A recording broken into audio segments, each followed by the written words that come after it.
சுகங்களும் நீயே, வாழ்வும் வளமும் உனது கொடைகள், அன்பும் மரணம் உனது அற்புத படைப்புகள். பசிக்கு உணவாவாய், பருகும் நீராவாய், சுவாசிக்கும் காற்றாவாய், சுகம் தரும் நல் விருந்தாவாய். பிரபஞ்சமே, மகா சக்தியே, உன்னில் பிறந்து உன்னில் வளரும் எங்களை உன்னதமாக்கி அருள் புரிவாய். நன்றி. ஸோ இன்றைக்கி நம்ம என்ன பேச போகிறோம் அப்படின்னா, உங்களுக்கு தெரியாத விஷயங்கள் கிடையாது, உங்களுக்கு தெரிஞ்ச விஷயங்களே கொஞ்சம் அரேஞ்ச் பண்ண போகிறோம், அவ்வளோதான். ஸோ ஒன்று புதுசாக அப்படியே இது பண்ண போகிறோம் அப்படிங்கிறது கிடையாது. மெயினாக ஏதாச்சும் ஒன்று பேசுகிறோம் அப்படின்னா, நிறைய பேர் வருவோம் பேசுகிறோம் அப்படின்னா, அதில் ஏதாச்சும் அந்த கொஞ்ச நேரம் மாற்றம் இருக்கும். அதுக்கப்புறம் அந்த மாற்றத்தை நம்ம திருப்பி பழைய இடத்துக்கு போயிடுறோம். இப்போ நம்ம இந்த பேசக்கூடிய இந்த 2 மணி நேரம் 2.5 மணி நேரத்தில் டெஃபினட்டாக நீங்கள் நோட் இருந்தால் எழுதி வச்சுக்கலாம். கண்டிப்பாக உங்களுடைய உடல்லையும் மனசுலேயும் 100க்கு 100% மாற்றம் நடந்தே தீரும். ஆனால் நீங்கள் எந்த முயற்சியும் பண்ண வேண்டாம். ஓகே, நீங்கள் எந்த முயற்சியும் பண்ண வேண்டாம். 100க்கு 100% மனதிலையும் உடம்புலையும் மாற்றம் நிகழ்ந்தே தீரும். அந்த கேரண்டி நாங்கள் எடுத்துக்கிறோம். ஸோ நீங்கள் ஜஸ்ட்டு என்ன பண்ணலான்னா, சார் சொன்ன மாதிரி அமைதியாக உட்காந்துருந்தால் போதும். காதை மட்டும் திறந்து வச்சுக்கோங்க. ரிட்டன் எல்லாம் ஒன்றும் பண்ண வேண்டாம். ஸோ இன்றைக்கு நம்ம என்ன பண்ண போகிறோம் அப்படின்னா, நம்ம சில உடம்பை பற்றியும் நம்ம மனசை பற்றியும் சில விஷயங்களை பற்றி பேச போகிறோம். இது நம்ம குடும்பத்துக்கு ரொம்ப ரொம்ப ஹெல்ப் பண்ணும். ஓகே, நம்ம வாழ்க்கையில் எதை நோக்கி ஓடிட்டுருக்குறோம் அப்படின்ட்டு யாராச்சும் கேள்வி கேட்டால், எதை நோக்கி போயிட்டுருக்குறோம்? காலையில் எழுந்திரிக்கிறோம், வருகிறோம், நம்ம பிடிச்ச வேலைகளை செய்கிறோம், இரவு போகிறோம், தூங்குகிறோம், திருப்பி காலையில் எழுந்திரிக்கிறோம். எதை நோக்கி போயிட்டுருக்குறோம் அப்படின்னு கேட்டால், என்னப்பா வாழ்க்கை எதை நோக்கிப்பா போகுது, அது பாட்டுக்கு போகுது, நானும் போயிட்டுருக்கிறேன் அப்படிங்கிறது தான் நம்மகிட்ட நிறைய இருக்குது. அப்போ வாழ்க்கையில் சில வார்த்தைகளோட அர்த்தங்கள் புரிஞ்சுட்டா நமக்கு ரொம்ப சுலபமாக இருக்கும். ஓகே, இப்போ நான் ஒரு வார்த்தை சொல்கிறேன், இதனோட அர்த்தம் என்னவா இருக்கும் மட்டும் நீங்கள் சொல்லுங்கள். டைட்டான் அப்படின்ட்டு ஒரு வார்த்தை சொல்கிறேன் நீங்களே, உங்களுக்கு தெரிஞ்ச ஏதாச்சும் ஒரு அர்த்தம் சொல்லுங்களேன். டைட்டான் அப்படின்னா வாட்சுக்கடை. Very good, Titan watch. Very good, correct, அவ்வளோதான். டைட்டன்னா ஒரு வாட்சுக்கடை. ஓகே, அதே மாதிரி ஹெச்எம்டி அப்படின்னா வாட்சு தானா? கன்ஃபார்மா? ஹெச்எம்டின்னா அது ஒரு வாட்ச் இல்லையா? டிராக்டர் கம்பெனியும் இருக்குது. ஸோ அப்போ ஹெச்எம்டி அப்படின்னா என்ன ஞாபகம் வருது நமக்கு? வாட்ச், டிராக்டரும் வருது. ஓகே, இப்போ இந்த ஹெச்எம்டியை நம்ம என்ன பண்ண போகிறோம்? மாற்ற போகிறோம். ஹெச்எம்டியை மாற்ற போகிறோம். உண்மையான ஹெச்எம்டினா என்ன? உண்மையான ஹெச்எம்டி அப்படிங்கிறது ஒரு கம்பெனி, ஹிந்துஸ்தான் மோட்டார்ஸ் கம்பெனியோட ஒரு டெக்னாலஜி கொண்டு வந்தாங்க. அது வாட்ச் கம்பெனியாக வந்தது, வேர்ல்டு ஃபேமஸாக இருந்தது. இப்போ அந்த ஹெச்எம்டி கம்பெனி கொஞ்சம் கம்மியாகிடுச்சு. இப்போ நம்ம அந்த ஹெச்எம்டி அப்படிங்கிற வேர்டை எப்படி பார்க்க போகிறோம் அப்படின்னா, லைஃபாக பார்க்க போகிறோம். ஹெச்எம்டி இதுதான் நம்ம சொன்ன வார்த்தை. ஹெச் அப்படின்னா என்னென்னா, இதுதான் மொத்த லைஃபே இவ்வளோ தான் இருக்குது நம்மகிட்ட. HMT, H meant for health. Okay, health. M meaning for money. T meaning for time. Health, money, time. ஆரோக்கியம், பணம், நேரம் எடுத்துக்கலாம். ஓகே, இந்த 3 தவிர நீங்கள் வேறாச்சும் தேடி எடுத்துருப்போமா அப்படின்னு பார்த்தா லைஃப்பில் தெரியாது. அப்போ எது நம்மக்கிட்ட இல்லையோ அது தேடுறது பழக்கம். கரெக்டுங்களா? நம்மக்கிட்ட எது இல்லையோ அது தேடுவோம். இன்றைக்கி நமக்கு சாப்பாடு இருந்தால் சாப்பாடை பற்றி தேட மாட்டோம். பணம் இல்லாத போது பணத்தை பற்றி தேடுவோம். சாப்பாடு இல்லாத போது சாப்பாடை பற்றி தேடுவோம். இது இயற்கையான மனிதனோட இயல்பு. அப்போ இங்கே ஹெச்எம்டி சொல்லும்போது 3 விஷயங்கள், ஹெல்த்து, மணி, டைம் அப்படிம்போது, சின்ன வயசில் இந்த 3ல் 1 மட்டும் நம்மக்கிட்ட இருக்காது. சின்ன வயசில் எதுவாக இருக்கும்? மணி இருக்காது. கரெக்டாக? அப்போ நம்ம என்ன பண்ணுவோம்? மணியை தேடுவோம். அந்த மணியை தேடுவதற்காக கல்வி, காலேஜ் லைஃப் எல்லாம் அமைஞ்சிருச்சு. அதுக்கப்புறம் மணின்ட்டு வந்துடும். ஓகே, மணி வரும்போது நமக்கு இன்னொன்று தொலைஞ்சிரும். எது தொலையும்? டைம் தொலைஞ்சிரும். மணின்ட்டு வர ஆரம்பிக்கும் போது ஹெல்த் இருக்கும், மணி இருக்கும், எது இருக்காது? டைம்.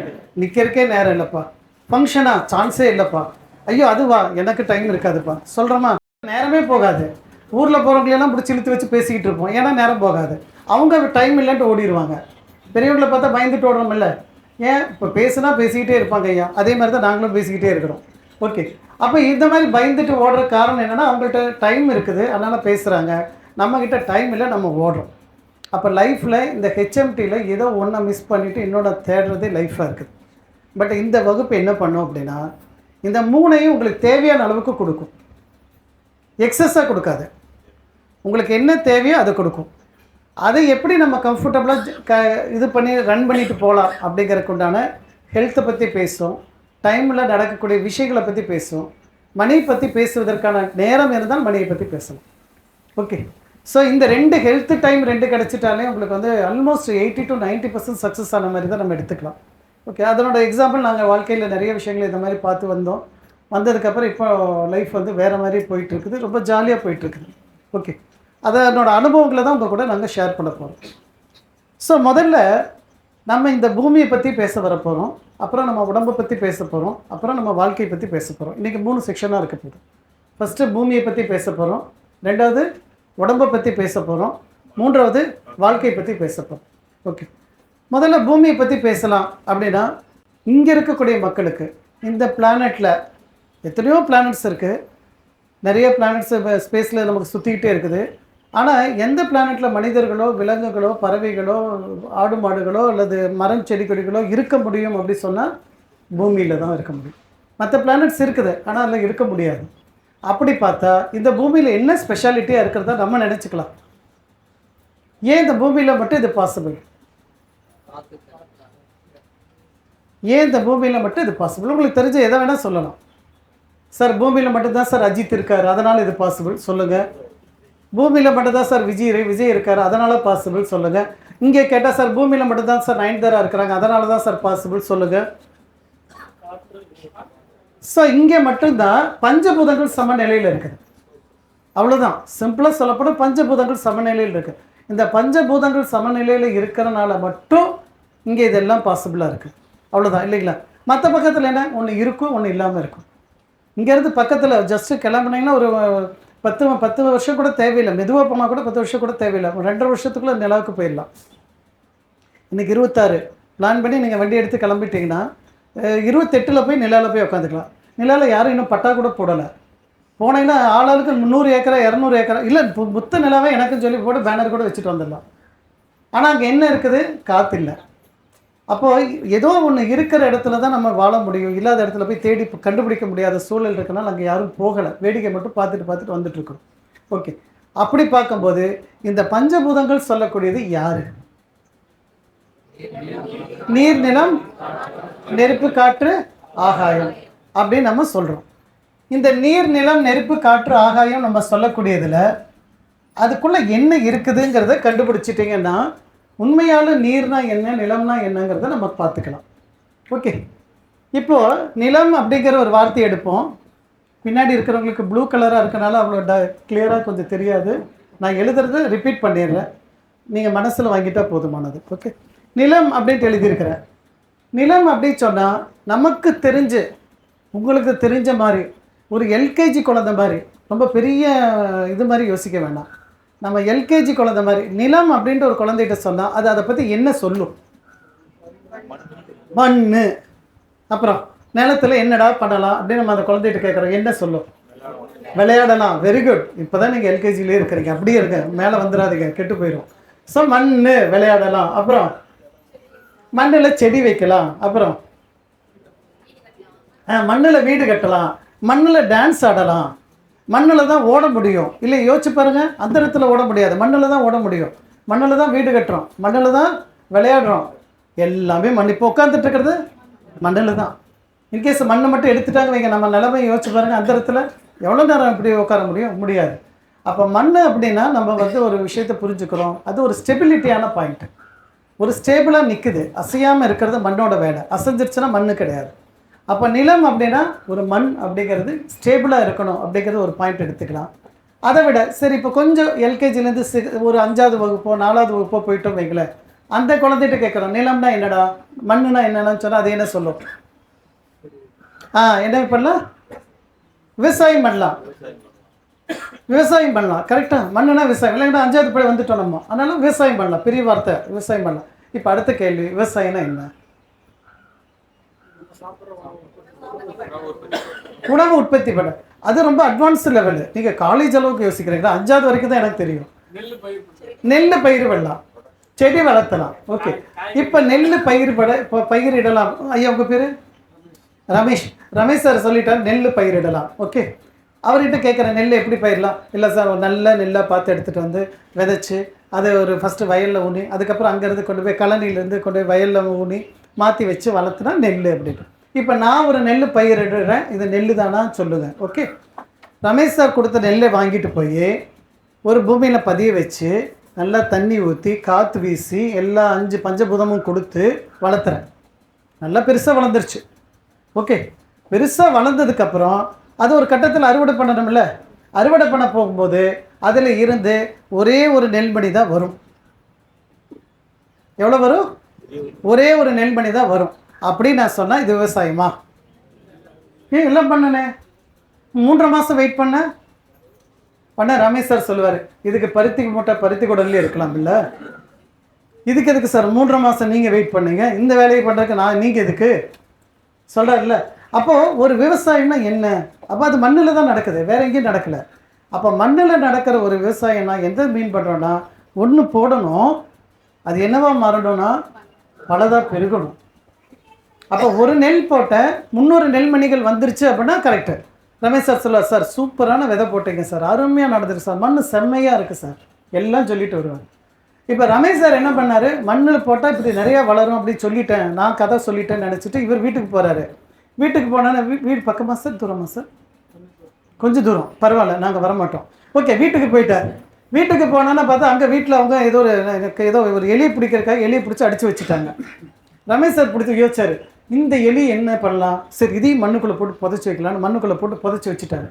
புதைச்சி வச்சுட்டு என்ன பண்ணுறாரு, டெய்லி அதுக்கு தண்ணி ஊற்றுறது, தண்ணி காற்று வீசுறது, நெருப்பு படுறது, எல்லாம் பஞ்சபூதம் பண்ணுறாரு. 4 மாதம் ஆச்சு. திறந்து பார்க்குறாரு, எத்தனை எலி இருக்கும்? என்னையா கதை விடுறீங்க, ஒரு நெல் போட்டீங்க 300 ஆகுதுங்கிறீங்க, ஒரு எலியை புதைச்சி வச்சா ஒன்றையும் காணுங்கிறீங்க, இது என்ன அப்பாட்டக்கிற வேலையெல்லாம் பண்ணிகிட்டு இருக்கிறீங்க அப்படி சொல்லும்போது, இந்த நிலத்தில் 2 விஷயம் ஒரே நேரத்தில் நடக்குது. இந்த நிலம் அப்படிங்கிறது ஆக்கவும் தெரியும், அழிக்கவும் தெரியும். எதை ஆக்கணும் எதை அழிக்கணும்ன்ட்டு யார் முடிவு பண்ணுறா? மண்ணா நீங்களா? மண்ணு மட்டும்தான் முடிவு பண்ணுது. நம்ம நல்ல விதை தான் தேடி கண்டுபிடிச்சி போட்டோம், ஆனால் வரலையே. அப்போது நிலத்துக்கு ஒரு மூளை இருக்குது, நமக்கு இருக்கோ இல்லையோ நிலத்துக்கு இருக்கிற மூளை ரொம்ப அபிரிதமான மூளை. அந்த மூளையை வச்சுட்டு அது என்ன பண்ணுதுன்னா, நல்ல விஷயமா இருந்தால் ஆக்கி கொடுக்குது, கெட்ட விஷயமா இருந்தால் என்ன பண்ணிடுது, அழிச்சிருது. அதை அழித்து தனக்கே உரமாக மாற்றிக்குது. ஓகே, அப்போ நிலம் அப்படின்னா ஒரு செம்மையான நிலம் சொல்லி நம்ம எடுத்துக்கிட்டா அதுக்கு 2 விஷயம் கட்டாயம் தெரியணும், ஆக்க தெரியணும், அழிக்க தெரியணும். அப்படி உங்கள் உடம்புக்குள்ளே யாராச்சும் இருந்தாங்கன்னா, உங்கள் உடம்புக்குள்ளே அப்படி யாராச்சும் இருந்தாங்கன்னா உங்கள் நிலம் நல்லா இருக்குன்ட்டு அர்த்தம். வெளியே இருக்கிற பூமி பஞ்சபூதங்களால் ஆனது சொல்கிறோம், நம்ம உடம்பு பஞ்சபூதங்களால் ஆனதுன்னு சொல்லிட்டு இருக்கிறாங்கல்ல சித்தர்கள். அண்டத்தில் இருக்கிறது தான் பிண்டத்தில் இருக்குன்னு சொல்லி கதை விட்டாங்கல்ல, அது எப்படி விட்டாங்க, எந்த கதையை சொன்னாங்க? அப்போ நமக்கு அந்த நிலத்தோட ஆற்றல் இருக்கா? அப்போ நம்ம நிலம் இருந்துட்டால் நம்ம உடனே HMT டிராக்டர் வாங்கி ஊட்டிடலாமே, ஆனால் அப்படி ஓட்ட முடியாது. அப்போது நிலத்தோட தன்மை வாய்ந்த நபர்கள் என்ன இருக்கணும்னா, அந்த உடம்புக்குள்ளே யாரோ இருக்கணும். அது யார்? அவருக்கு ஆக்க தெரியுமா, அழிக்க தெரியுமா? அவர் எப்போ ஆக்குவார், எப்போ அழிப்பார் அப்படிங்கிற சப்ஜெக்ட் நமக்கு தெரிஞ்சிச்சுன்னா, நம்ம உடம்புக்குள்ளே பெருக்கணும்னு நினச்சா அவரை கவனிச்சா பெருக்கிக்கிட்டு போயிடலாம், அழிக்கணும்னு நினச்சா அவரே அழிச்சிட்டு போயிடுவார். ஓகே, அது யாருங்கிறது அப்புறம் பார்த்துக்குவோம். நிலம் அப்படிங்கிறதுக்கு அப்புறம் காற்றுன்ட்டு ஒரு சக்தி இருக்குது, நம்ம எல்லாத்துக்குமே தெரியும். இப்போ காற்றுனா என்ன? LKG குழந்தைட்டு கேட்குறோம், காற்றுனா என்ன பாப்பா அப்படிங்கிறோம், என்ன சொல்லும்? காற்றுனா வீசும் அப்படின்னு சொல்லு. வேறு என்ன சொல்லும்? ஃபேன்லேருந்து வர்றது காற்று. இது +2 அளவுக்கு யோசிக்கிறீங்க, பரவாயில்ல. ஃபேன் எல்லாம் சொல்கிறீங்க, LKG குழந்தை என்னம்மா பலூன் ஊதற்கா? இதுதான், இது கரெக்டு. நீங்கள் LKG கூட இல்லை, ப்ரீகேஜி. ஓகேவா? பலூன் ஊதற்கு பயன்படும். Very good. அப்புறம் எதுக்கு சார்? ஆக்சிஜனா? காலேஜுக்குள்ளே போயிட்டீங்க, அவ்வளோ தூரம் படிக்க வேண்டாம். மூச்சு விடுறதுக்கு காற்று விடும். ஓகே, சரி. ஓகே, அப்போ காற்று அப்படின்னா நமக்கு ஏதோ ஒன்று நடக்குது, ஆனால் இது இல்லாமல் முடியல. இப்போ வந்தோம், ஃபேன் போடல, ஆனால் கொஞ்சம் எல்லோரும் உட்காந்தோன்னா கொஞ்சம் கஷ்டமாக இருந்தது. உடனே ஒரு ஃபேனை போட்டோம், உடனே ஓரளவுக்கு ஃப்ரீயாக இருக்குது. அந்த பக்கம் இருக்கிற ஃப்ரீயாக தானே இருக்கிறீங்க. ஓகே, அப்போ காற்றுங்கிற சக்தி ஏதோ ஒரு வேலையை பண்ணுது. இங்கே நம்ம காற்றுங்கிற சக்தி என்ன சொல்கிறோன்னா, காற்றோட பிரதானமான வேலை என்னென்னா, அசையாமல் இருக்கிறது அசைய வைக்கிறது காற்றோட வேலை. அசையாமல் இருக்கும் ஒரு பொருள், அதை அசைவிக்கிறது காற்றோட வேலை. அப்போ நம்ம உடம்புக்குள்ள யாரெல்லாம் அசைகிறாங்களோ அதெல்லாம் காற்று இருந்தால் தான் அந்த வேலையை செய்யும். பூமியில் காற்று இருந்தால் தான் மற்ற ஜீவராசிகள் வாழ முடியும். மனிதர்களுக்கும் காற்று வேணும், மரங்களுக்கும் காற்று வேணும். அப்போ மனிதனோட உடம்புக்குள்ளே இருக்கக்கூடிய ஏதோ ஒரு விஷயம் காற்றுங்கிறது உள்ளே போன உடனே ஆடும். மனிதனோட உடம்புக்குள்ளே எதுமா ஆடும்? எல்லாமே ஆடிட்டு இருக்குது. இமேஜின் பண்ணி பாருங்கள், நுரையீரல் ஆட மாட்டேன் அப்படின்னா நம்ம இப்போ என்ன எப்படி இருப்போம்? கீழே விழுந்துருவோம், நிற்க மாட்டோம். கரெக்டாக? அப்போ உள்ளே அது அசைஞ்சிட்டு தானே இருக்குது. அப்போ நம்ம கையை காலை ஆட்டுறதுனாலும் காற்று வேணும். இப்போ என்னால் கையை காலை ஆட்ட முடியலன்னா என்கிட்ட என்ன இல்லைன்ட்டு அர்த்தம்? காற்று இல்லை. இமேஜின் பண்ணி பாருங்கள், ஒரு சில நபர்கள் ஒரு சைடு மட்டும் கையை தூக்க முடியல சார் சொல்கிறாங்களா? அதுக்கு என்ன பேர்? ஒரு பக்கம் மட்டும் கை வேலை செய்யலை, பக்கவாதம். பெரிய நோயாக சொல்கிறோம் இல்லையா? இங்கே நம்ம என்ன பண்ணுவோம், அந்த நபருக்கு என்ன பத்தலை? காற்று பத்தலை. அப்போ அவங்க உடம்புல காற்று சரி பண்ண முடியுமா? சரி பண்ண ட்ரை பண்ணுங்க. சரி பண்ணியாச்சுன்னா என்ன ஆகும்? ஆடும். சரி பண்ணலைன்னா ஆடாது. அவ்வளோதான். ஒரு பெரிய நோயை நம்ம சிம்பிளாக மாற்றிடலாம். அப்போ காற்றுங்கிற ஒரு சக்தி என்ன பண்ணுன்னா அசைய வச்சுட்டே இருக்கும். அசைகிறது எல்லாமே காற்றோட வேலை. இப்போ இங்கே நம்ம காற்றின் பறக்குது எதனால? காற்றினாலையா காற்றுனாலையா? காற்றுனால காற்றின் பறக்கிறது கண்ணில் பார்க்குறீங்க. காற்று இல்லாட்டினா முடியாது. மரம் அசைகிறது காற்றுனால. அப்போது நிலம்ங்கிறது ஆக்கவும் தெரியும், அழிக்கவும் தெரியும். காற்றுங்கிறது அசைய வைக்க தெரியும். இதுக்கு இன்னும் சிம்பிளாக சொல்லப்போனால், ஒரு குழந்தை பிறந்தாச்சு, அம்மா வயிற்றுலேருந்து கர்ப்பப்பையிலேருந்து வெளியே வந்தாச்சு. இப்போ அந்த குழந்தை வெளியே வந்த உடனே அசையுமா? குழந்தை வெளியே வந்து ஒன்றுமே பண்ணலை. எல்லோரும் வெளியே கதவுல காது வச்சு எட்டி பார்த்துட்டு இருக்கிறாங்க. காதை வச்சுட்டு காது கொடுத்து கேட்டுட்டு இருக்கிறாங்க. என்ன சத்தத்தை கேட்குறாங்க? குழந்தையோட அழுகு சத்தம். குழந்தையோட அழுகு சத்தமே வரல. நமக்கெல்லாம் எப்படி இருக்கும்? பதட்டமாக இருக்கும், பயமாக இருக்கும். ஏன் அது அழுகலை அப்படின்னா அதுக்குள்ளே காற்று போகலை. காற்று போகாதனால குழந்தை கை காலை அசைக்கவே இல்லை. உடனே எல்லாரும் தட்டுறாங்க. உடனே எடுத்துகிட்டு வா காற்று வச்சு பம்ப் பண்ணு பறக்கிறோம் இல்லை? அப்போ அசையணும் அப்படின்னா காற்று வேணும். அசையலைன்னா காற்று இல்லைன்னா அசைய முடியாமல் போயிடும். அதனால தான் இங்கே நம்ம வாழ்கிறோம். நிலாவில் இடம் ஃப்ரீயாக கொடுக்குறேன்னு சொன்னால் கூட யாரும் போக மாட்டேங்கிறோம். அங்கே மட்டும் காத்திருந்து என்ன நம்ம நிலம் எப்படி இருக்கும் பாருங்களேன். சார் 5 ஏக்கரா இல்லை சார், 50 ஏக்கரா என் பேரில் போட்டு வைங்க சார், நான் வந்துடுறேன். 500 ஏக்கராவை போட்டு வைங்க சார், போனால் நான் இன்னும் எனக்கு என் பேரம் பேத்திக்கு எல்லாத்துக்கும் சேர்த்து வாங்கிடலான்னு நம்ம பிளான் பண்ணியிருப்போம். ஓகே. அப்புறம் நீர் அப்படின்ட்டு ஒன்று சொல்கிறோம். இப்போ தண்ணி அப்படி சொன்னால் உங்களுக்கு தண்ணியை பற்றி என்னென்னலாம் தெரியும்? எல்கேஜி குழந்தைகளாகவே சொல்லுங்கள். தண்ணி குடிக்கிறதுக்கு வெரி குட். அப்புறம் தண்ணியில் விளையாடலாம், ரொம்ப முக்கியம் அதுதான். தண்ணினா விளையாடணும். குழந்தைக்கு மட்டும் தண்ணி கொடுத்து தட்டி விளையாடும். ஓகே. அப்புறம் என்னமோ சொல்றீங்க, வாய் மட்டும் அசைக்குது. ஐயோ அந்த நம்ம மக்களுக்கு தண்ணிக்கு அதுக்கு வெகு தூரம் சார். நம்ம மக்கள் அதுக்கு சம்மதம்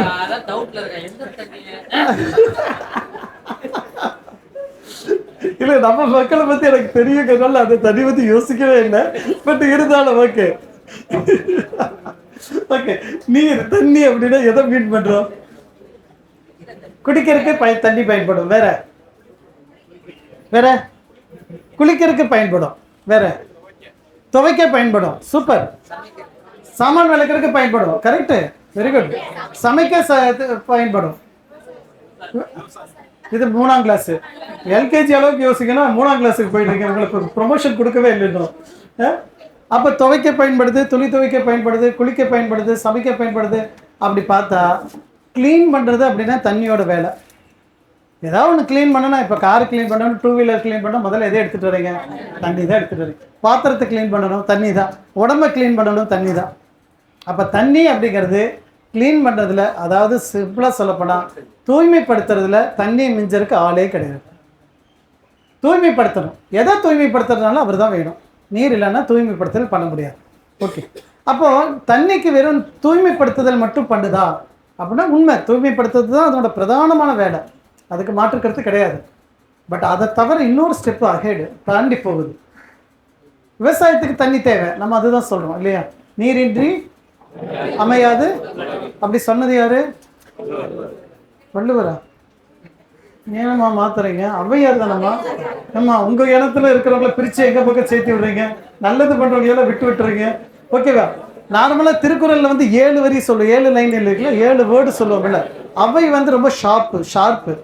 திருவள்ளுவர் நிறைய நீ பேசிட்டே இருக்கியா, நான் அதை விட ஷார்ட்டா பண்ணிட்டு போயிறேன். 3ல முடிச்சவங்க அவை. நீரின்றி அமையாது உலகம், முடிஞ்சு போச்சு. இதுக்கு மேலே நீ எது வேணா பேசிட்டு போ அப்படின்ட்டு போயிட்டாங்க. ஓகே, அப்போ நீரின்றி அமையாத உலகம் வந்துன்னா திருப்பி விவசாயத்துக்கு தான் வராங்க. 3 வேளை சோறு சாப்பிடணும் இல்லை, அதுக்கு உனக்கு என்ன வேணும்? சோறு வேணும்னா செடி கொடிகள் வளரணும் இல்லை, அதுக்கு என்ன வேணும்? நீர் வேணும் அப்படின்ட்டு. இப்போ இமேஜின் பண்ணி பார்ப்போம், நீரோட வேலையில் க்ளீன் பண்ணுறது ஒரு வேலை, அதே மாதிரி விவசாயத்துக்கு தேவைப்படுது, அது ஒரு முக்கியமான வேலை. இன்னொரு யோசிப்போம், நம்ம இங்கே கடலூர்லேருந்து, எனக்கு இந்த ஊர் ரொம்ப புதுசு, கடலூர்லேருந்து நம்ம இந்த பக்கம் ஏதோ போகிறோம், சேலம் போகிறோம். அங்கே இருக்கிற ஒரு பூமி வறண்டு போன பூமியாக இருக்குது. பஸ்ஸில் போயிட்டு பார்த்துட்டே போகிறோம், வறண்டு போன பூமியாக இருக்குது. நம்ம பல வருஷமாக பார்க்குறோம், அது வறண்டு தான் இருக்குது. ஓகே, ஒரு 4-5 நாள் பயங்கரமான மழைனா மழை அப்படி ஒரு சோன்னு மழை கொட்டுது, நம்மளால் ட்ராவல் பண்ண முடியல. 4-5 நாள் முடிஞ்சு மழையெல்லாம் நின்றுச்சு. 2 நாள் மழை நின்று ரொம்ப அமைதியானதுக்கப்புறம் திருப்பி அந்த வண்டியில் கிளம்பி போகிறோம். போகும்போது அந்த காஞ்சு போன பூமியை பார்க்குறோம். அந்த பூமி இப்போ எப்படி இருக்கும்? பச்சை பசேன்ட்டு இருக்கும். இப்போ நம்ம கேள்வி, வண்டி ஓட்டிகிட்டு போகிறோம், சுரேஷ் சார் வண்டி ஓட்டிகிட்டு போகிறாரு, பார்க்குறாரு, யாருடா நம்மகிட்ட சொல்லாமல் நைட்டோட நைட்டாக டிராக்டர் போட்டு விவசாயம் பண்ணி விட்டுட்டு போயிருக்கிறாரு அப்படின்னு பார்த்துட்டு போகிறாரு. யார் அதை வர வச்சது? யார் அதை வெளியே கொண்டு வந்தாங்க? நம்ம சொல்லுவோம், இல்லை சார் அங்கே விதை இருந்தது, ஏன் இந்த விதை வெளியே தெரியல? அப்போது ஏதாச்சும் ஒரு விஷயம் மறைஞ்சிருந்துச்சுன்னா, இது ரொம்ப ஹை எண்டு, ஏதாவது ஒரு விஷயம் மறைஞ்சிருந்துச்சுன்னா அதை வெளிக்கொண்டு வந்து கொடுக்கறது தண்ணியோட வேலை. அது இந்த தண்ணியாக இருந்தாலும் சரி, இந்த தண்ணியாக இருந்தாலும் சரி. இந்த தண்ணி அடிக்கிற வரைக்கும் ஒருத்தர் நல்லா இருப்பார், இது அடித்தோன்னா பூராத்தையும் சொல்லிடுவார். மறைஞ்சிருக்கும் இல்லை, அது வரைக்கும் மறைஞ்சிருக்கும். ஒரு சிலரெல்லாம் காலேஜெல்லாம் படிக்கும்போது இங்கிலீஷே பேச மாட்டார், தண்ணி அடித்தாலும் இங்கிலீஷில் பேசுவார். என்னடா அப்படின்னா, அது அப்படி தான் sir, I am always okay sir, you don't know anything about that, அவர் பாட்டு பேசுவார். என்னடா அது அப்படி தான். அப்போ அந்த தண்ணியும் அந்த வேலை தான் பண்ணுது, இந்த தண்ணி அதை விட வேறு நல்ல வேலை பண்ணுது.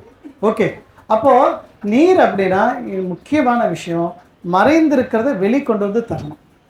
அப்போ நம்ம உடம்பு நீரால் ஆனது அப்படின்னு சொன்னாங்கன்னா, நம்ம உடம்புல இருந்து மறைஞ்சிருக்கிறது வெளியே கொண்டு வரணும்ப்பா. அப்படி யாராச்சும் செய்கிறாங்க, யார் செய்கிறாங்களோ அவங்க நீர் சார்ந்த ஒரு பவர் உள்ள மனிதர், பவர் உள்ள ஒரு உறுப்பை சொல்லிடணும். ஓகே, அது யாருங்கிறதெல்லாம் இப்போ இன்னும் கொஞ்சம் நேரத்தில் தெரிஞ்சிருப்பாங்க. ஓகே, அப்போ நீர் அப்படின்னா ஒன்று வந்து தூய்மைப்படுத்துதல்ட்டு அதனோட பிரதானமான ஒரு வழியை எடுத்துக்கலாம். இன்னொன்று மறைந்திருப்பதை வெளிக்கொண்டு வர்றது நீரோட வேலை. இப்போ இங்கே ஒரு கேள்வி வரும், மறைந்திருப்பது அப்படின்னா என்ன? இப்போ இங்கே இத்தனை பேர் இருக்கிறீங்க, ஓகேவா? இதில் நல்ல பாடகர் யார் அப்படின்னா எப்படி கண்டுபிடிப்பீங்க? பாட சொன்னதான் தெரியும். இங்கே இருக்கிறவங்கள வச்சு பாடகர், இவர் நல்ல பாடகர் சொல்ல முடியுமா? சரி, இந்த பக்கம் பேசுவோம், இந்த பக்கம் தான் பேசணும். இங்கே இருக்கிறல்ல யார் நல்ல சமையல் கலைஞர்? ஏன்னா இந்த பக்கம் இருக்கிறவங்கள சாப்பிட வந்தவங்க, அதனால் இவங்கள சேர்த்த வேண்டாம். இந்த பக்கம் பேசுவோம், யார் நல்ல சமையல் கலைஞர்? தெரியாது, அவர் சமைச்சிருந்தா தான் தெரியும். கரெக்டாக? அப்போ இதெல்லாம் மறைந்திருக்க வெளியே தெரியுதா? மறைஞ்சிருக்கு. அப்போ யார்கிட்ட இந்த நீரோட சக்தி நல்லா இருக்குதோ அவங்க தன்னோட மறைந்திருக்கிற ஆற்றலை வெளிப்படுத்துவாங்க. அல்லது இன்னும் சொல்லப்போனால், நீர் நல்லா இருந்துச்சுன்னா அவங்கள்ட்ட மறைவான சக்தி நிறையா இருக்கும்ட்டு அர்த்தம். பார்க்க முடியாது, ஆனால் மறைஞ்சிருக்கும். ஓகே, ஸோ இது எல்லாமே நம்ம உடம்புல டிசைனில் வச்சு அமுத்திருக்கிறாங்க. சிலர் சொல்லுவோம், ஸ்டேஜில் போய் பேசுகிறா, தைரியமாக பேசுகிறா அப்படி நம்ம சொல்லுவோம். குழந்தைகளுக்கு பண்ணுவோம், ஞாபகம் இருக்குங்களா? நீ போய் பேசுகிறான், அந்த குழந்தை சொல்லுவோம், அம்மா வேணாம்மா, அப்பா வேணாம்பா. அது ஏன் சொல்லுது நமக்கு தெரியாது. நம்ம என்ன சொல்லுவோம், இல்லை நீ போய் பேசு. ஆனால் அதே குழந்தைக்கு இந்த நீருங்கிற சக்தி எங்கே இருக்குது, அதை எப்படி சரி பண்ணுறது மட்டும் தெரிஞ்சுட்டு நீங்கள் அதை சரிப்படுத்தினீங்கன்னா அந்த குழந்தைக்கு இவ்வளோ தூரம் கெஞ்ச வேண்டாம். ஸ்டேஜில் கொண்டு விட்டிங்கன்னா அது பாட்டு பேசிட்டு போயிடும். அப்போ நீருக்கு தூய்மைப்படுத்துதல் ஒரு ஒர்க்கு தெரியணும். ரெண்டாவது இன்னொரு ஒர்க் என்ன தெரியணும்னா, மறைஞ்சிருக்கிறத வெளிக்கொண்டு வந்து தரும். அந்த மறைவுங்கிறது உங்களோட கலையாக இருக்கலாம், உங்களோட இன்பில்ட் கேரக்டராக இருக்கலாம், எதுவாக இருந்தாலும் அதுதான் பார்த்துக்கும். ஓகே, அப்புறம் நீருக்கு அடுத்தது என்ன சொல்ல போகிறோம்? ஆகாயம் ஒன்று இருக்குது. காற்று பார்த்துட்டோமே, அசைகிறது காற்று. அவர் அந்த ஆர்டருக்கு நாம் ஆர்டர் மாற்றுற கெடுக்கிறதுக்கு தானே வந்திருக்கிறோம், நல்லா இருக்கிறதுக்கு இங்கே வரல நாங்கள். ஓகே, அப்போ ஆகாயம்னா என்ன அப்படின்போது பொதுவாக நம்ம ஆகாயம் சொன்னால் நம்ம எல்லாத்துக்கும் என்ன வேணும், இப்படி ஒரு வானத்தை பார்ப்போம், மேலே பார்ப்போம், இன்னமும் இருக்குது, எனக்கு என்ன இருக்குது அப்படின்னு பக்கத்தில் இருக்கிற கேட்பட்டு நல்ல நட்சத்திரம் தெரியுது, அப்புறம் நல்ல நிலா தெரியுது, அப்புறம் மேகம் தெரியுது, இதுக்கு மேலே வேறு என்ன இருக்குது அப்படின்னா நமக்கு ஒரு பிரம்மாண்டமாக இருக்கும். எப்போவுமே ஒரு கல்வி அப்படின்னா, கற்றல் அப்படின்னா அது எப்படி இருக்குன்னா விளையாட்டுத்தனமாக இருக்கணும். எப்பெல்லாம் விளையாட்டுத்தனமான ஒரு கல்வி இருக்குதோ அது உங்களுக்குள்ளே ஆழமாக போயிடும். அதே வச்சு ரொம்ப ரிஜிட்டாக படிச்சிங்கன்னா உட்காந்த இடத்துல விட்டு அசையாமல் இப்படி உட்காந்து படின்னு சொன்னீங்கன்னா கண்டிப்பாக உள்ளே போகாது. அப்போ இங்கே ஆகாயங்கிறது ஒரு பிரம்மாண்டமான விஷயமா போயிடும். அவ்வளோ பிரம்மாண்டம் வேண்டாம், அது சின்னது பண்ண முடியுமா, ஏதாவது மினியேச்சரில் சொல்ல முடியுமா அப்படின்னா அதை சொல்ல முடியும். அதுக்கு பதிலாக இப்போ ஒரு சின்ன வார்த்தையை மட்டும் மாற்றிக்கிறேன், அதே ஆகாயம் தான், வார்த்தையை மாற்றி சொல்கிறேன். இப்போ நீங்கள் அது தெரிஞ்சதை சொல்லுங்கள். ஓகே, ஆகாயங்கிறதுக்கு பதிலாக நான் என்ன பண்ணுறேன், மரம்ட்டு ஒரு வார்த்தையை பயன்படுத்துகிறேன். ஆகாயங்கிறதுக்கு பதிலாக மரம் அப்படின்னு பயன்படுத்துகிறேன். மரத்தை பற்றி உங்களுக்கு தான் நிறைய தெரியும். ஓகே, இப்போ நீங்கள் சொல்லுங்கள், மரம்னா என்ன சொல்லுவீங்க? மழை நீரை சேகரிக்கிறதுக்கு இந்த மரம் ரொம்ப பிரதானமாக பயன்படுது. Very good. பல்வேறு உயிர்கள் வாழ்வதற்கான வாழ்விடமாக மரம் அமைந்து விடுது. Very good. அப்புறம் சூப்பர். எதுமா? பறவைகள் விலங்குகள் தங்குவதற்கான ஒரு இடமாக, இருப்பிடமாக மாறி விடுகிறது மரம். Very good. அப்புறம் கொரோனாவா? பழம் நம்ம சாப்பிட்றதுல இருப்போம், பழம் சாப்பிடுவோம். Very good. ஸோ அப்போ மரம் அப்படின்னா இவ்வளோ வார்த்தைகள் வருது.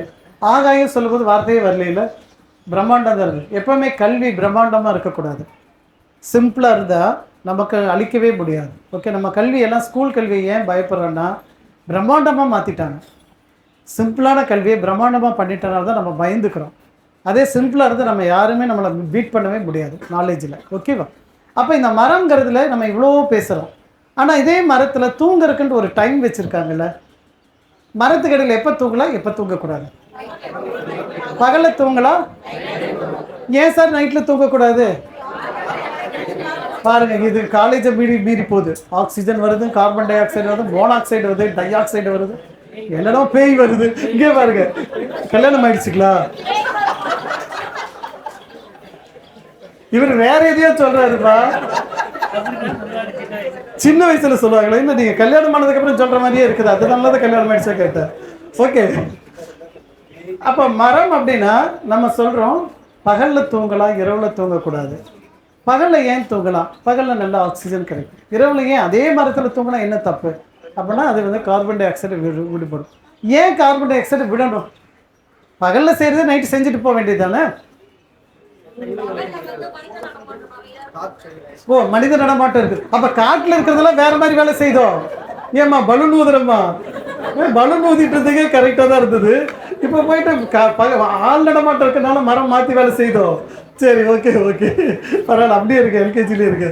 ஓகே, ஏன் பகல்ல மட்டும் காற்று கொடுக்குறது, ஆக்சிஜன் கொடுக்குது, நைட் ஆனால் கார்பன் டை ஆக்சைடு போடுது? மரத்துக்கு எப்பவுமே ஒரு முக்கியமான வழி என்னன்னா, முக்கியமான பணி என்னன்னா தூய்மைப்படுத்துறதுங்கிறது நீருக்கு சொன்னோம். நச்சுக்களை முறிக்கிறது மரத்தோட வேலை. நச்சுக்கள்னா டாக்ஸின். ஓகேவா? நச்சுக்களை முறிக்கிறது மரத்தோட பிரதானமான வேலை.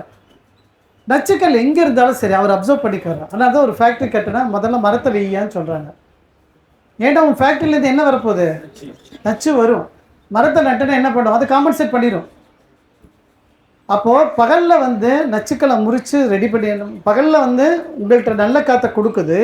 இரவில் என்ன பண்ணுதுன்னா அது வரைக்கும் வாங்கின நச்சு இருக்குல்ல, அது எல்லாத்தையும் அதுவே முறிச்சிட்டு உட்காந்துட்டுருக்கு.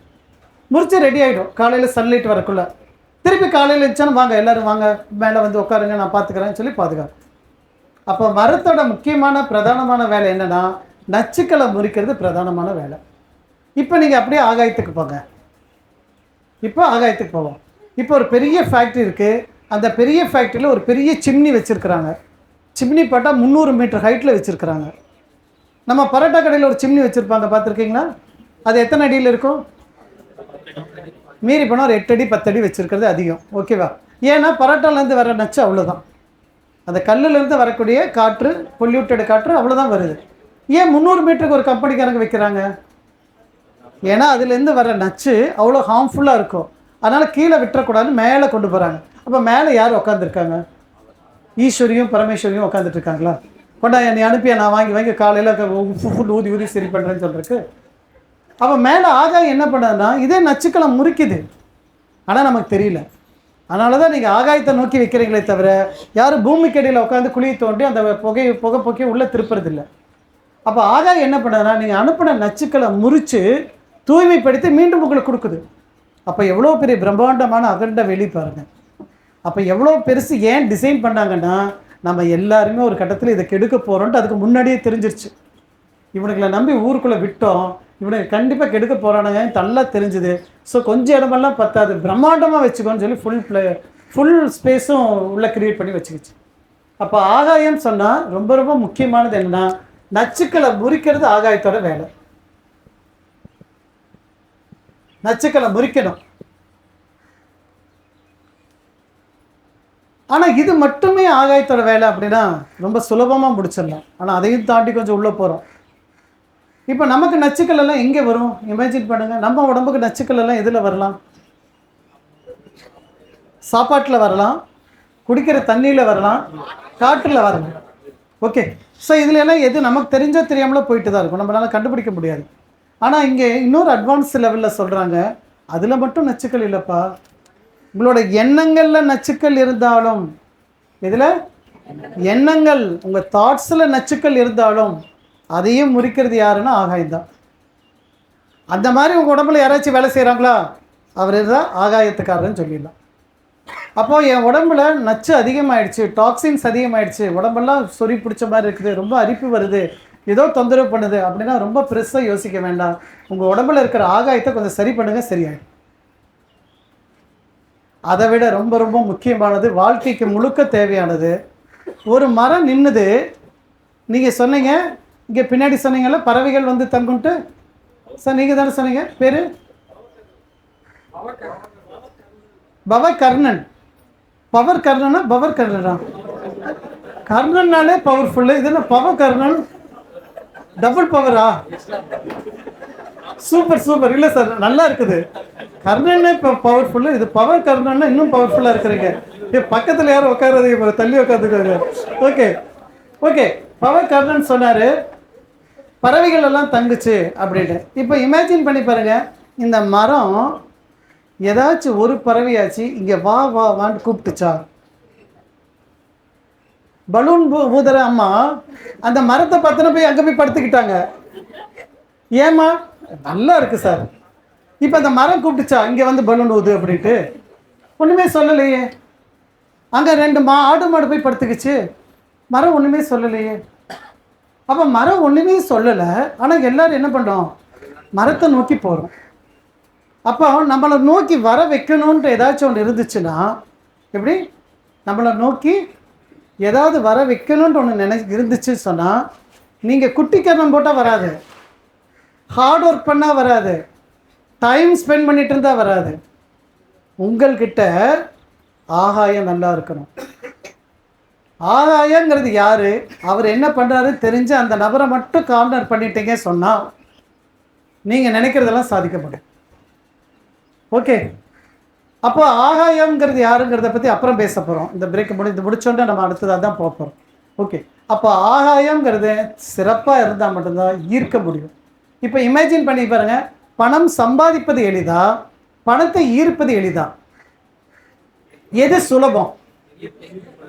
பணம் சம்பாதிப்பது எளிதா, பணத்தை ஈர்ப்பது எளிதா? சம்பாதிக்க நம்ம எல்லாத்துக்கும் சொல்லிக் கொடுக்குறாங்களா? காலையில் 4 மணிக்கு எந்திரிச்சிக்கோ, 2 மணி நேரம் உழைச்சிக்கோ, டீ சாப்பிட்டுக்கோ, திருப்பி 4 மணி நேரம் உழைச்சிக்கோ, 2 மணி நேரம் ரெஸ்ட் எடுத்துக்கோ, திருப்பி உழைச்சிக்கோ, இப்படி சொல்கிறேன். எப்படி சார் ஈர்க்கிறது? எப்படி ஈர்க்கிறது? பிஸ்னஸா? பிஸ்னஸில் இன்னும் வீல் கட்டிட்டு ஓடுறது பேர் பிஸ்னஸ்ஸு. இப்போ பிஸ்னஸ் பண்ணுறவங்க எல்லாம் அப்படி தான் பண்ணிகிட்டு இருக்காங்க. எங்கேயும் நிறுத்தவே தெரிய மாட்டேங்குது, போயிட்டே இருக்கிறாங்க. கடைசியில் பார்த்தா அவருக்கு ஹார்ட் அட்டாக்ல வந்து உட்காந்துக்கிறாரு. ஓகே, அப்போ பணத்தை ஈர்ப்பது யார் அப்படி தெரிஞ்சாதான் நான் பணத்தை ஈர்க்கிறத பற்றி யோசிக்கவே முடியும். அப்போது இந்த ஆகாயங்கிற சக்தி ஒருத்தரோட உடம்புல நல்லா இருந்தால் என்ன நடக்கும் அப்படின்னா, இப்போ ஒரு பொண்ணு வந்து கல்யாணம் பண்ணி புதுசாக வீட்டுக்கு வராங்க. ஓகே, அந்த பொண்ணு கல்யாணமே அப்போ தான் வீட்டுக்குள்ளே வந்திருக்கிறாங்க. அந்த வீட்டை சுற்றி எல்லாருமே புது நபர்களாக இருப்பாங்க இல்லையா? யாரெல்லாம் புது நபர்களாக இருப்பாங்க? எல்லாருமே ஹஸ்பண்டு அது ரொம்ப புதுசு சார். மற்றதெல்லாம் பரவாயில்ல, அது ரொம்ப ரொம்ப புதுசு. ஓகே, அது ரொம்ப புதுசான ஒரு ஜந்து, விடுவோம்.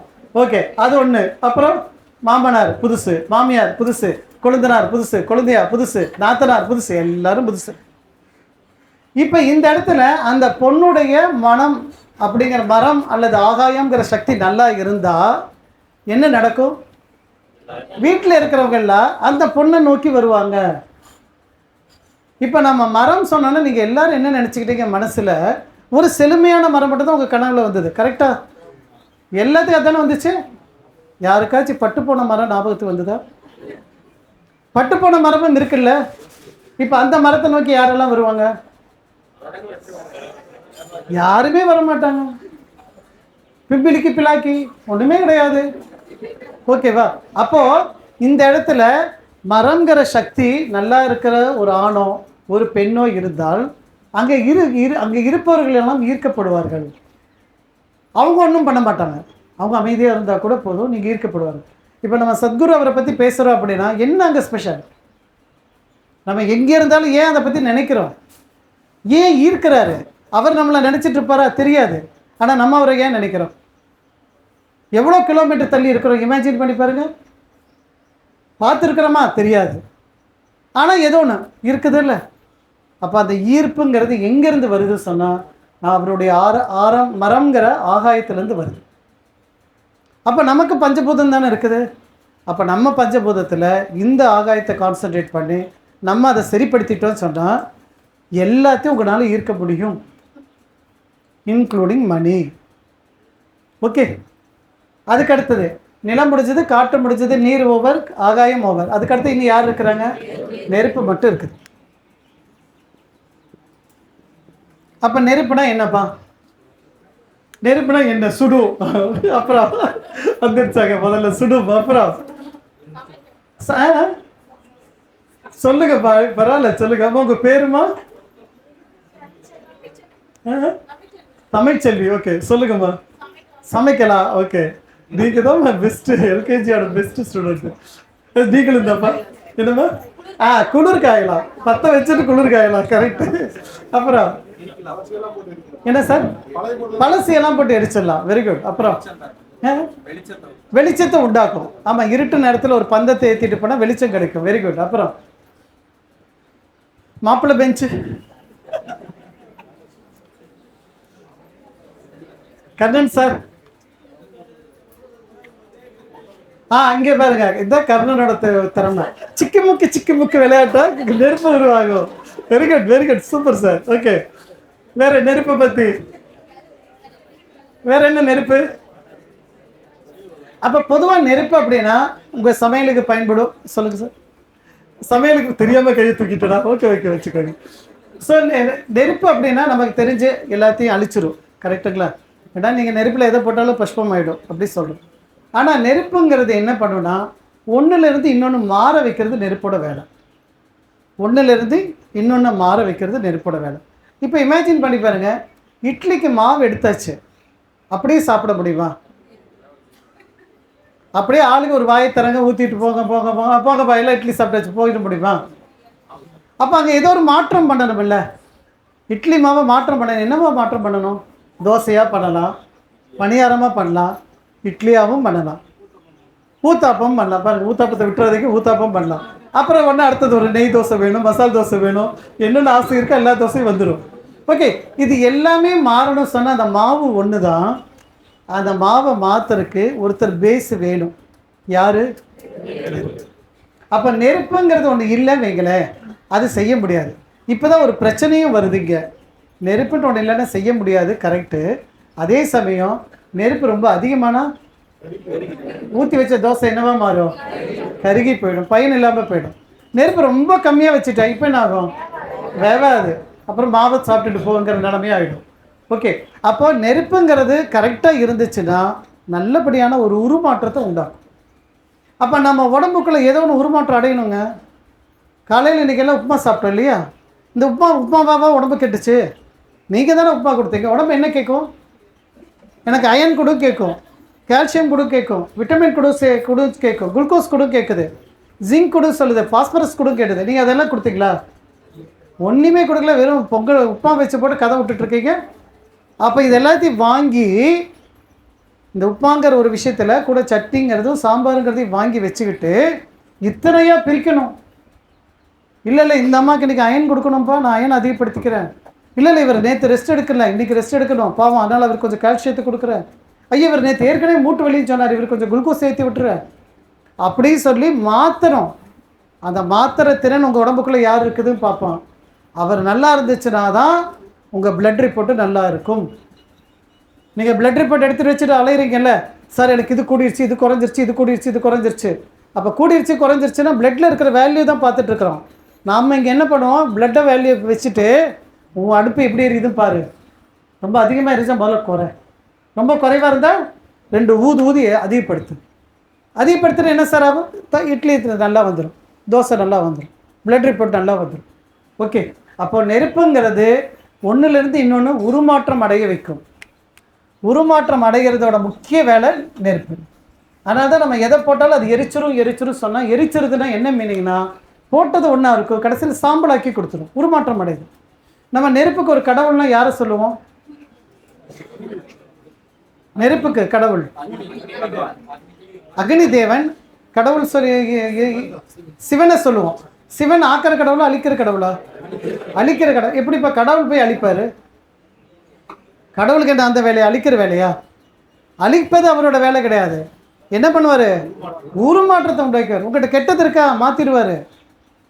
கெட்டதுங்கிறத அழிச்சிட்டு அதை நல்லதாக மாற்றி கொடுப்பார், உனக்கு பயனுள்ளதாக மாற்றி கொடுப்பார். அது அவரோட வேலை.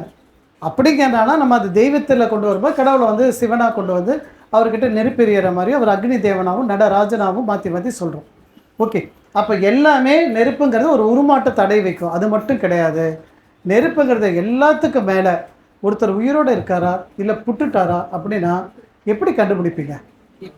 தொட்டு பார்க்கணும். தொட்டு பார்த்து மனுஷன் சில்ல ஆகிட்டா என்ன அர்த்தம்? அவ்வளோதான், நேராக கொண்டு போய் உள்ளே வச்சிடலாம். எதுக்குள்ள? ஃப்ரீசர் பாக்ஸில் வைக்கலாம். அது கொஞ்சம் நேரம் ஆனோன்னு அடுத்து எங்கே கொண்டு வைப்போம்? முதல்ல கொண்டு போய் வச்ச இடத்துல வச்சுருவோம். எங்கே? நிலத்தில். அவர் என்ன பண்ணுவார்? அழிச்சிடுவார். நீங்கள் தண்ணி ஊற்றுனாலும் சரி ஊற்றாட்டியும் சரி முடிச்சு போச்சு. அவரை பொறுத்தப்பட அது டிஸ்கார்ட் பண்ணணும்னு முடிவு பண்ணிடுவார். அப்போ நெருப்புங்கிறது வந்து உருமாற்றம் அடையிறது மட்டும் கிடையாது, உயிர் அப்படிங்கிறது நெருப்பில் தான் இருக்குது. அதனால தான் நம்ம யாராச்சும் திட்டும்போது கூட திட்டுவோம். என்ன சொல்லுவோம்? உனக்கு சூடு சொரணை இருக்கா? எவ்வளோ அழகாக சொல்கிறேன் பாருங்க. சூடு சொரணை இருக்கா, இதை ரெண்டாக பிரிச்சுக்கணும். உனக்கு சூடு இருந்தால் சொரணை இருக்கும், சூடு இல்லாட்டினா சொரணை இருக்காது. அப்போ சூடு இருந்தால் நீ என்னவா இருக்கிற? உயிரோடு இருக்கிற. இவ்வளோ வார்த்தை பாருங்கள், ஒரு சின்ன வார்த்தைக்குள்ளே இத்தனை வச்சு அமர்த்தி நமக்கு தள்ளி விட்டுட்டாங்க. அப்போ உயிரோடு தானே இருக்கிற, சொரணையோடு தானே இருக்கிற, நான் சொன்னது ஏன் காதில் கேட்கலையா அப்படி சொல்லி வீட்டில் நம்மளை அன்பாக சொல்லுவாங்க. அப்போ நம்ம தெரிஞ்சுக்கணும், ஓ கரெக்டு தான், இவங்க தான் சயின்ஸ் படிச்சுட்டு சொல்கிறாங்க, நமக்கு சயின்ஸ் புரியல, இனிமேல் புரிஞ்சுக்கிட்ட அப்படின்னு இப்போ தான் தெரிஞ்சிருக்கு எனக்கு. ஓகே, அப்போது இந்த 5 பஞ்சபூதங்களும் இப்படி வெவ்வேறு டைமென்ஷனில் வெவ்வேறு உருவத்தில் இந்த உலகத்தில் இந்த பூமியில் இருக்கிறனால மட்டும்தான் அது கூட சார்ந்த நம்மளும் இந்த உயிரோடு சேர்ந்து வாழ்ந்துட்டுருக்கோம். இதில் எது வீழ்ச்சி அடைஞ்சாலும் நம்ம உயிரில் மாற்றம் நடக்க ஆரம்பிச்சோம். ஓகே, இப்படி வெளியே இருக்கக்கூடியதை பற்றி பேசிகிட்டு இருக்கிறத விட அது அப்படியே நம்ம உடம்புக்குள்ளே யாராக இருக்கிறாங்க, அவங்க எல்லாம் என்ன பண்ணுறாங்க அப்படிங்கிறது தெரியும் போது தான் நமக்கு இன்னும் கொஞ்சம் புது டைமென்ஷன் கிடைக்கும். ஓகே, அப்படி இப்போ நம்ம உடம்புக்குள்ளே போய் பார்க்குறக்கு நம்ம கோதண்டராமன் சார் வந்து அதை எக்ஸ்பிளைன் பண்ண போகிறாரு. பொறுமையாக கேளுங்க, அதுக்கு அடுத்த கண்டென்ட் நம்ம இன்னும் பார்க்கலாம்.